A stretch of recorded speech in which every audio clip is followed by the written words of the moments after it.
చంద్రబాబు నాయుడు గారి ధోరణ మారిద్దని అనుకోను, కానీ ఏ ప్రభుత్వంలో అయినా పనిచేసేటటువంటి పోలీస్ వ్యవస్థ ఒక్కసారి ఆలోచించుకోమని మనం చేస్తున్నాం. కానిస్టేబుల్ టు డీజీపీ ఆలోచించుకోండి. ప్రభుత్వాలు శాశ్వతం కాదు, అయితే డీజీపీ కూడా శాశ్వతం కాదులే, 2 సంవత్సరాలతో వెళ్ళిపోతారు, అదే ఆయన ధైర్యం. చాలామంది ఐపీఎస్ ఆఫీసర్లు ఉన్నారు.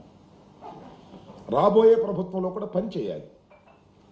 అలా తిరిగి చంద్రబాబు వస్తాడా, మేము వస్తావా, టైం విల్ డిసైడ్.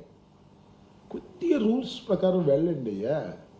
మనం చూసాం కదా, చిలకూరుపేటలో రజనమ్మ గారి కారులోంచి పట్టుకొచ్చాడు చొక్కా పట్టుకుని. ఏమైంది? 41 నోటీస్ ఇచ్చి పంపించాల్సిన కేసుకి అంత హంగామా చేయాలా?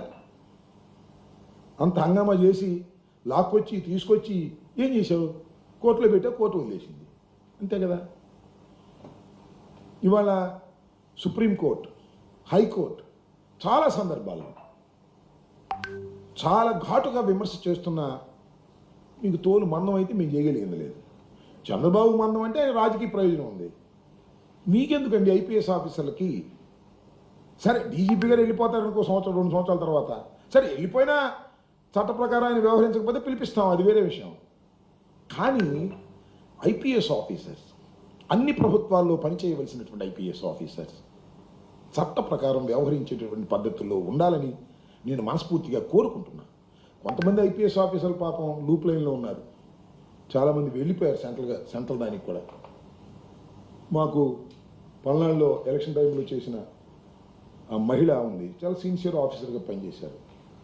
ఆయన గవర్నమెంట్ రాగానే పంపించారు. ఆమె పేరేంటి?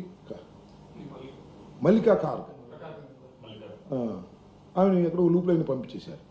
సో నేనేమంటానంటే, మీరు ఎక్కడ ముద్ర వేయమంటే అక్కడ ముద్ర వేయటం, ఎవరిని అరెస్ట్ చేయమంటే వాడిని అరెస్ట్ చేసేవాడిని తీసుకొచ్చి పెట్టుకున్నారు అనుకో, మీకు పంపే మునిగిద్ది. ఏం కంగారు లేదు, ప్రజలు అన్నీ గుర్తుపెట్టుకుంటారనేది కూడా ఈ సందర్భంగా మనవి చేస్తున్నాను. పోలీసు వ్యవస్థ ఫెయిల్ అయితే most dangerous to the society. ఇంకా నాకు తెలుసు పోలీస్ ఆఫీసర్స్లో ఇంకా ఐపీఎస్ వారు సిన్సియర్గా పనిచేసే వాళ్ళు ఉండబట్టే ఈ మేరకు ఉంది. కొంతమంది ఆ సిన్సియారిటీ లేదు, ఏమీ లేదు. లోయర్ లెవెల్లో మన చిలకూరుపేట సిఐ లాగా పట్టుకోవడం రావడం. ఆ మధ్యన వాసు అనే ఆయన ఉన్నాడు, ఒక ఆయన వెళ్ళి అర్ధరాత్రి 3:30కు పట్టుకొచ్చాడు ఒక ఆమెని, మహిళని కోరుకోకుండా. ఎక్కడ పోతావు? దెయ్యం వెళ్ళే పట్టుకుంటుంది, నేను గుర్తుపెట్టుకో. ఆ తప్పు దెయ్యం వెళ్ళే పట్టుకుంటుంది, సుప్రీంకోర్టు దాకా వెళ్ళి పట్టుకుంటుంది.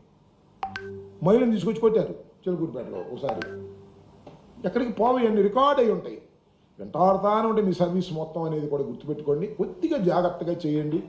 ఏదో మా లోకేష్ చెప్పాడు, ఎమ్మెల్యే గారు చెప్పాడని మీరు విరుచుకుపడ్డారనుకో, మీరు చట్టబద్ధంగా పనిచేయవలసినటువంటి అధికారు అనే విషయాన్ని మర్చిపోకండి.